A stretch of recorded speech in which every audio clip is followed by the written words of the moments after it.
দিদির যেখানে জিগার কা টুকরা ঈদের চাঁদ ববি হাকিম পাল্টি মেরে দিল, সেখানে চন্দ্রিমা আর কি করবে? চাঁদ যেখানে, চন্দ্রিমাকে তো সেখানেই যেতে হবে। But that is not the point. The point is thanks to this ঘটনা, যেটাকে কেন্দ্র করে এই এত নাটক, যেটাকে ছুতো করে এই এত নাটক, মেট্রোপলিটন ভবন তৃণমূল কংগ্রেসের দলীয় কার্যালয়, যেটা নাকি ঋতব্রত ক্যাপচার করে নিয়েছেন, এবং সেটা নিয়ে মমতা বন্দ্যোপাধ্যায় নাকি চন্দ্রিমাকে খোঁচা দিয়েছেন। এবং সেই খোঁচা শোনার পর পঞ্চাশোর্ধ্ব এই মহিলা, যিনি এতদিন ধরে এত গালিগালাজ সহ্য করে এসেছেন, এই খোঁচা শোনার পর তিনি অভিমানী হয়ে গেছেন। এবং এখন এই অভিমানী সাজার যে ড্রামাটা তিনি সামনে রেখেছেন, এর পেছনে একটা বিরাট বড় গল্প আছে, যে গল্পটা শুনে গোমরা মুখও হাসবে, যে গল্পটা বাংলা সিরিয়ালকেও হার মানাবে। দেখুন, এখন অনেকেই দিদিকে টাটা বলে চলে যাচ্ছেন, কিন্তু দিদিকে বাকি সবাই ছেড়ে যাওয়ার আগে, বাকি সবাই দিদিকে টাটা বলার আগে, সবার আগে যিনি হাওয়া বুঝে বাবা বলে বুকের ওপরে চেপে বসে একেবারে মমতার দিক থেকে মুখ ঘুরিয়ে নিয়েছিলেন, সেই হিরো হিরালালের নাম হচ্ছে মন্টু। আজ তৃণমূল কংগ্রেসের পার্টির সিম্বল নিয়ে টানাটানি হচ্ছে, পার্টির ফান্ড নিয়ে টানাটানি হচ্ছে, একটা নির্বাচন কমিশনে, একটা আদালতে। কিন্তু এই সব কিছুর আগে যে টানাটানি শুরু হয়েছে, যেটা শেষ 24 ঘন্টায় আরও একবার দেখিয়ে দিয়ে গেল তৃণমূল কংগ্রেসের আরও একবার কোমর ভাঙা। তৃণমূল কংগ্রেস, দিদির তৃণমূলের মাথার ওপরের ছাদ বেদখল। এবার এর পেছনে চাঁদ ববি হাকিম আছেন না চন্দ্রিমা আছেন, কিন্তু সবার আগে যিনি আছেন সেই ভদ্রলোকের নাম হচ্ছে the one and only Montu. যে মন্টু এই তৃণমূল কংগ্রেসের কার্যালয় মেট্রোপলিটন ভবনের আসল মালিক, যে মন্টু এতদিন দিদি দিদি বলে ধেই ধেই করতে করতে হেদিয়ে পড়তে পড়তে দিদিরও আগে পৌঁছে যেতেন। এবার আপনি একটু বেমক্কা খেয়ে জিজ্ঞেস করতে পারেন, কে মন্টু, কিসের মন্টু? মন্টু হচ্ছেন Manotosh Saha, proprietor of modern decorating. তা মডার্ন ডেকোরেটিং কি করতো? আরে কি করতো না জিজ্ঞেস করুন। তৃণমূল কংগ্রেসের সরকারের আমলে দিদির বাড়ির কালী পুজোর প্যান্ডেল থেকে শুরু করে সরকারি যে বড় বড় অনুষ্ঠানগুলো হতো, তার যে বিরাট বড় বড় বিলাসবহুল স্টেজ তৈরি করা, কিংবা ধরুন 21শে জুলাইয়ের মঞ্চ থেকে শুরু করে রেড রোডে দুর্গাপুজোর কার্নিভালের যে মঞ্চ তৈরি হতো, তার ম্যারাপ বাঁধা সমস্ত কাজ করতো এই মডার্ন ডেকোরেটিং। নিন্দুকেরা অনেক সময় একথাও বলতেন যে একবিংশ শতাব্দীর আধুনিক তৃণমূলের রূপকার তো এই মডার্ন ডেকোরেটিং। আর দিদিও কিন্তু মনোতোষ সাহার এই মডার্ন ডেকোরেটিংকে একেবারে ভরিয়ে ভরিয়ে দিয়েছেন। কিভাবে দিয়েছেন? যেমন ধরুন, সরকারের তৈরি করা প্রায় কয়েকশো কোটি টাকা খরচ করে তৈরি করা উত্তীর্ণ সভাঘরকে বিয়ে বাড়ি হিসেবে ব্যবহার করার বরাত থেকে শুরু করে ইকো পার্কের বিলাসবহুল মিষ্টিকো ব্যাঙ্কুয়েট লিজ দেওয়ার টেন্ডার, সেই সমস্ত কিছুই নাকি পেতেন এই one and only Montu Kumar ডেকোরেটরওয়ালা। 2021-এ অভিষেক বন্দ্যোপাধ্যায় ঠিক করেন নির্বাচনের পর, ফলাফল বেরোনোর পরে, যে তপসিয়ায় তৃণমূল কংগ্রেসের যে পুরনো কার্যালয়টা রয়েছে সেটা ভেঙে ফেলে নতুন করে কর্পোরেট আদলে অফিস তৈরি করা হবে। তখন সাময়িকভাবে তৃণমূল কংগ্রেসের অফিসটা শিফট করে যায় এই মেট্রোপলিটন ভবনে, বাইপাসের ধারের এই বাড়িটায়। এবার এই বাড়িটার আসল মালিক হচ্ছেন এই মন্টু দা ওরফে মনোতোষ সাহা, এবং তার দাবি হচ্ছে চুক্তি ছিল 2025 পর্যন্ত। কিন্তু চুক্তি 2025-এ শেষ হয়ে গেছে যেমনটা উনি দাবি করছেন, তারপরেই যে উনি খাপ খুলেছেন এমনটা কিন্তু নয়। আসলে তখনও পর্যন্ত ভাবনা ছিল যে এরপর যদি আবার তৃণমূল কংগ্রেস ক্ষমতায় চলে আসে, তাহলে তো এই যে প্রেম প্রীতি এত কিছু দেওয়া নেওয়ার যে একটা ব্যাপার রয়েছে সেটা তো শেষ হয়ে যাবে, তাহলে তো খুব একটা লাভ হবে না। কিন্তু 4ঠা মে যেই তৃণমূল কংগ্রেস ধপাস, সঙ্গে সঙ্গে মন্টুদা একেবারে ঝক্কাস। এই মন্টু যে পাইলট সেটা তো আগে বোঝা যায়নি। 4ঠা মে আপনারা জানেন রেজাল্ট বেরোলো, তৃণমূল কংগ্রেস পরাজিত। এরপর 9ই মে রবীন্দ্র জয়ন্তীর দিন একটি করুণ দৃশ্য দেখেছি আমরা পশ্চিমবঙ্গের মানুষজন। মমতা বন্দ্যোপাধ্যায়ের বাড়ির সেই ছোট্ট করে রবীন্দ্র জয়ন্তী, কিন্তু সেইখানে দেখতে পাওয়া গেল মন্টুদা সম্পূর্ণভাবে মমতা বন্দ্যোপাধ্যায়ের দিক থেকে একেবারে মুখ ফিরিয়ে নিয়েছেন। এমনকি নিউজ পেপার বলছে, সংবাদ মাধ্যমে রিপোর্ট বলছে, ঘনিষ্ঠ বৃত্তের মধ্যে মমতা বন্দ্যোপাধ্যায় অত্যন্ত আফসোস করে বলেছেন, দেখলেন মন্টুদা কি করলেন, বাড়িতে একটা ছোট করে রবীন্দ্র জয়ন্তী করছি, দুটো মাইক পর্যন্ত পাঠালেন না, দুটো বেঞ্চ, দুটো চেয়ার পর্যন্ত পাঠালেন না, দিল না গো, দিল না। কিন্তু এই দেওয়া আর না দেওয়ার দ্বিতীয় বোমটা মন্টুদা ফাটালেন এই বলে যে হাঁটাও, চলো খালি করে দাও, খালি করে দাও, চলো হাঁটাও আমার বাড়িতে, আমি এসব চাই না। মানে মেট্রোপলিটন ভবন, তৃণমূল কংগ্রেসের কার্যালয়, এসব খালি করে দাও, এখানে তোমাকে আর থাকতে দেবো না, তোমাকে আর এখানে অফিস করতে দেবো না। এবং এই নিয়ে প্রশ্ন করা হলে মন্টুদা তখন বললেন যে দেখুন, আমার দরকার, এমনিতেই আমার এই বাড়িটার কোনো মেনটেনেন্স হচ্ছে না, খুব খারাপ অবস্থা, কোনো রক্ষণাবেক্ষণ নেই, আর তাছাড়া আমার ব্যবসার জন্যও এই বাড়িটা দরকার, আমি তো আগেই আগেই বলেছি। মন্টু কুমার, তুমি এত তাড়াতাড়ি পাল্টি খেলে? দিদি যখন চোখের জলে নাকের জলে। মন্টু কুমার তখন দাঁত মুখ খিচিয়ে বলছেন, আমাকে তো টাকাই দিত না, একটা কাজের টাকা দিলে দুটো কাজ ফ্রিতে করিয়ে নিত। এই যে ইফতার পার্টির কাজ করেছিলাম 40 লক্ষ টাকার, এখনো তো পুরো টাকা পাইনি। ফিরহাদ কাকু আজ চলে গেছেন, ভুলে গেছেন, কিন্তু মন্টু কুমার মনে রেখেছেন। তিনি বলছেন, পার্ক সার্কাসে সেই বিখ্যাত ইফতার পার্টি, তার কাজ করেছিলাম, 40 লক্ষ টাকার কাজ করিয়েছিল আমাকে দিয়ে, এখনো পুরো টাকা পাইনি। আর শুনুন, মনে রাখবেন, আমি শেষ কাজ করেছিলাম দোল উৎসব বা হোলিতে, সেটারও টাকা এখনো পাইনি, এরপরে সেই টাকা পাবো কিনা আর জানিও না। এবার এই কাহিনী চলছিল, কিন্তু এতে শেষ 24 ঘন্টায় নতুন মোড় আসে, যখন জানা যায় যে একদিকে মমতাপন্থীদের দাবি যে আমরাই আসল তৃণমূল, অন্যদিকে ঋতব্রত শিবিরের দাবি যে আমরাই হচ্ছে আসল তৃণমূল। এই নিয়ে টানাপোড়েন চলছিল। তো নির্বাচন কমিশনের তরফ থেকে তাদের চিঠি দেওয়া হয়েছে এর ভিত্তিতে।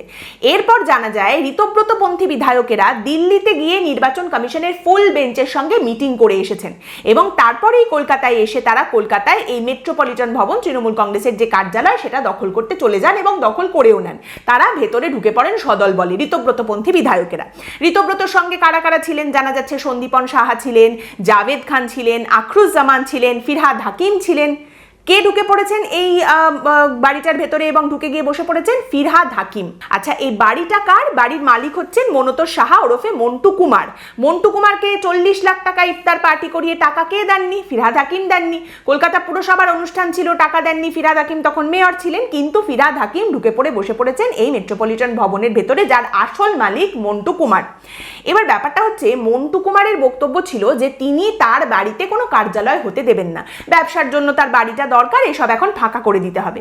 তা ফাঁকাই যদি করতে হয়, তাহলে ভালো তৃণমূলই হোক বা খারাপ তৃণমূলই হোক, কাউকেই তিনি ঢুকতে দেবেন না, তাই তো? সবাইকেই বের করে দেবেন। তো তাহলে ভালো তৃণমূলের বিধায়করা কি করে ঢুকে গিয়ে বসে পড়লেন বলুন তো? সেটা এক্ষুনি বুঝতে পারবেন। ঋতব্রতপন্থীদের তরফ থেকে আখরুজ্জামান বেরিয়ে এসে সংবাদ মাধ্যমকে বলেন যে দেখুন, আমরাই হচ্ছে আসল তৃণমূল, আর এটা আমাদেরই কার্যালয়। এই কার্যালয়ের সঙ্গে আমাদের কিন্তু একটা আবেগ জড়িয়ে আছে। এবং তারই সঙ্গে আখরুজ্জামান বলেন, মালিকের সঙ্গে আমাদের কথা হয়ে গেছে, ভাড়া নিয়েও কথা হয়ে গেছে। এর মানেটা কি? এর মানে মন্টু কুমারও ঝাঁপ দিয়েছেন এদিক থেকে ওদিকে। মন্টু কুমারও মনে হয় বুঝতে পেরেছেন যে আরে এর মধ্যে আবার এখন যদি মামলা হয়, আদালত পর্যন্ত দৌড়াতে হয়, তাহলে তো অনেক রকম ঝামেলা চাপ হয়ে যাবে। তার থেকে বরং এরাই যদি ভালো তৃণমূল, আসল তৃণমূল হয়, তাহলে আমিও এদের সঙ্গেই থাকি, এরা আমার বাড়ির ভেতরে ঢুকে কার্যালয় করুক, আর এই ভালো তৃণমূলের নেতাদেরও তো ভাষণ টাষণ দিতে হবে, তার জন্য স্টেজটা আমিই বানিয়ে দেবো, আমিই মাইক দেবো, আমিই তাবু টাবু খাটিয়ে দেবো, বাঁশ দেবো, কোনো সমস্যা নেই। মডার্ন ডেকোরেটিংও একেবারে রমরমিয়ে চলবে, যে যার ধান্দায়। আগে মালিক পক্ষের তরফ থেকে, মানে মন্টু কুমার পক্ষের তরফ থেকে একটি বেসরকারি সংবাদ মাধ্যমকে জানানো হয়েছিল যে দেখুন, এই তৃণমূলের সঙ্গে যখন চুক্তি হয়েছিল 2টো ফ্লোর তারা ব্যবহার করবে, এরকম চুক্তি হয়েছিল, কিন্তু তারপরে ওপরের আরো 2টো ফ্লোর জোরপূর্বক তারা ব্যবহার করত, সেই 2টো ফ্লোরই এদিন খালি করানো হয়েছে। পরে যেটা জানা গেল, ঋতব্রত শিবিরের বিধায়ক আখরুজ্জামান জানালেন যে দেখুন, তৃণমূলের তরফ থেকে ওই বাড়ির মালিকের সঙ্গে চুক্তিতে যিনি সই করেছিলেন তিনি হচ্ছেন ফিরহাদ হাকিম। অতএব তিনি যা বলবেন, তিনি যেরকমটা সিদ্ধান্ত নেবেন, সেটাই চূড়ান্ত হবে। আর ফিরহাদ হাকিম তো এখন রয়েছেন আমাদের সঙ্গে, কিন্তু তাও আমরা মালিক পক্ষের সঙ্গে নতুন করে কথাবার্তা বলেছি, ভাড়া নিয়েও কথাবার্তা হয়েছে। ওপরের 2টো ফ্লোর, 3 তলা আর 4 তলা, সেগুলো বন্ধ করে দেওয়া হয়েছিল, সেগুলো খোলার জন্যও আমরা অনুরোধ করেছি, সেখানে আমাদের সদস্যরা বসবেন। মানে বাড়ির টপ টু বটম ভালো তৃণমূলে ভরে গেছে। এইবারে প্রশ্নটা উঠলো যে এটা হলো কি করে? এটা হওয়ার পরে সন্দেহের তীরটা গিয়ে কাকে গোঁতালো? দেখুন, কুণাল ঘোষের দাবি হচ্ছে এই গোটা ঘটনায় দখলদারি যখন হচ্ছিল, তখন চন্দ্রিমা ভট্টাচার্য কার্যালয়ে উপস্থিত ছিলেন, এবং তখনও পর্যন্ত তিনি কিন্তু মমতাপন্থী তৃণমূল নেত্রী চন্দ্রিমা ভট্টাচার্য, এবং চন্দ্রিমা ভট্টাচার্য এতে কোনো রকম কোনো বাধা দেননি। বরং ওই কার্যালয়ে উপস্থিত অন্যান্য কর্মী এবং তৃণমূলের নেতৃত্বরা যখন চন্দ্রিমা ভট্টাচার্যকে বলেন যে আপনি আরেকটু অপেক্ষা করে যান, আর একটু থেকে যান, দেখুন এরকমটা হচ্ছে, তখন নাকি চন্দ্রিমা ভট্টাচার্য বলেছেন যে না, এসবের মধ্যে আমি থাকবো না, বলে তিনি গটগট করে বেরিয়ে চলে গেছেন। এবং কুণাল ঘোষ এরপরে বলেন যে চন্দ্রিমা ভট্টাচার্য মমতা বন্দ্যোপাধ্যায়ের সরকারে যিনি একাধিক দপ্তর সামলেছেন, যখন মন্ত্রী ছিলেন তখন তার সর্বাঙ্গ সুন্দর মনে হয়েছে তৃণমূল কংগ্রেসের। মমতা বন্দ্যোপাধ্যায়ের পরে সব থেকে বেশি দপ্তর সামলেছেন যিনি, তিনি আজ মমতা বন্দ্যোপাধ্যায়কে যারা অস্বীকার করছেন তাদের সঙ্গে হাত মেলাচ্ছেন। দেখুন বিষয়টা হচ্ছে চন্দ্রিমা ভট্টাচার্যের পুত্র সৌরভ বসু, যিনি হচ্ছেন একজন বিদায়ী কাউন্সিলর, তিনি কিন্তু এর আগেই ঋতব্রত শিবিরে মোটামুটি চলে গিয়েছিলেন। খবর যেটা সামনে এসেছিল, point to be noted, New টাউনের একটি হোটেলে এই কাউন্সিলরদের সঙ্গে একটা গোপন বৈঠক হয়েছিল ঋতব্রত শিবিরের।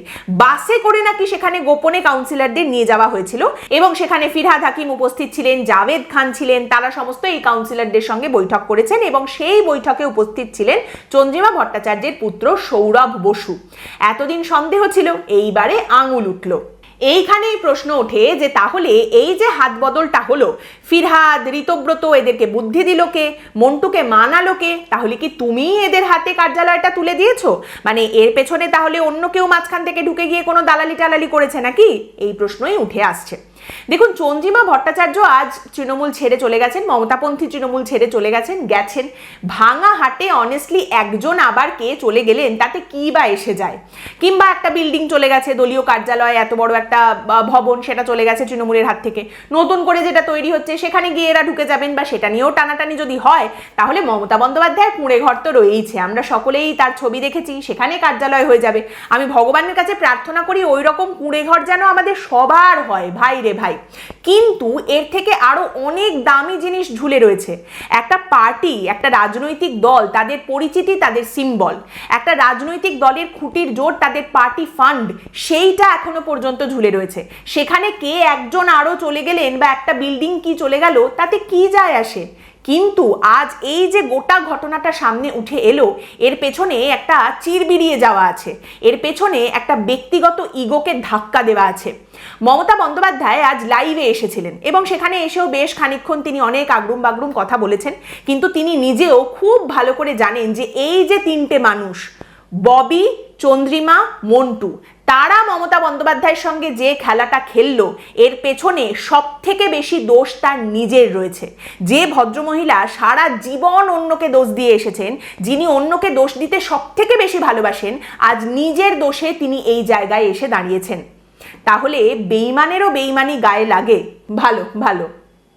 আজকের পর্ব এখানেই শেষ করছি। আপনাদের কেমন লাগলো আজকের এই পর্ব এবং আপনাদের এই গোটা বিষয়টা সম্পর্কে কি মতামত রয়েছে সেটা অবশ্যই জানাবেন। পরের দিন আবার দেখা হবে একটি নতুন বিষয় নিয়ে আলোচনায়। ভালো থাকবেন।